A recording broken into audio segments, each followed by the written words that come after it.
Okay, here we are. Here's your wiki of shapes.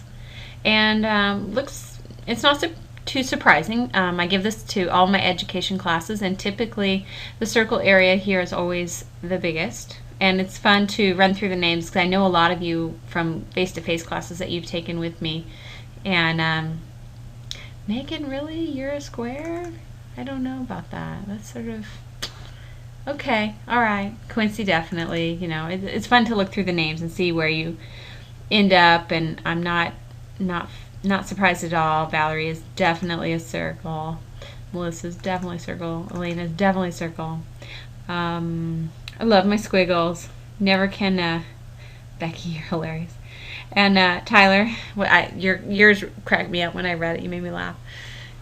Yeah, no way. Really? Yeah, definitely. And Jeannie in the triangle, yeah, I could see that as well. So this exercise I generally do to group people. It doesn't work in ed classes because we're all circles, and no matter how much I try to manipulate the groups, there's still just too many circles in the class. So normally in a non-education course, I will have people in every area, and then you make the groups by having one shape in each group. And it leads to a very effective group because you have your triangle to lead everybody, you have your squiggle that keeps things interesting and creative. And the rectangle, learn why you're always the last to know. I don't really know what that means. My husband is a rectangle, but I think it was because he was changing careers. And so I think rectangle is really somebody who's just, you're one of the four, but just right now you're not really sure where you are. Usually you're in some sort of transition. Your circle's your touchy-feely person and social person, and then your box is the one that keeps everything organized and on track. So when you have one of each of those kinds of people in a group, your group can be much more successful. I learned about this in an in-service, and during that in-service, they put us at a table with everyone being in the same shape. So I was at the circle table, and after about 5 minutes, I wanted to kill everybody else at the table because they were all circles, and all we did was chit-chat, and no work got done.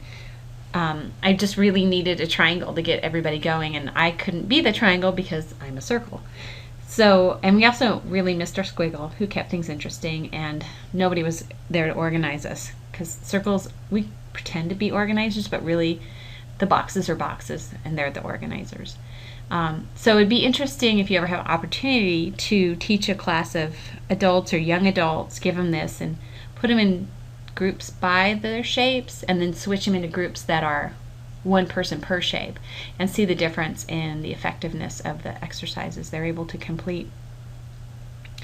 On your triangles, you guys are going to want to look at potentially doing administrative positions, because chances are you will teach for a while, but you will probably at some point want to lead, and so that means administration. I think that's it. Most of you have heard this whole spiel before, so I'll wrap it up. Thanks for playing along. It's definitely not the most perfect tool, but it's kind of a fun tool, and it sort of gets you thinking a little bit more about how people interrelate in a classroom, which is important to understand. Okay, see you in the next one.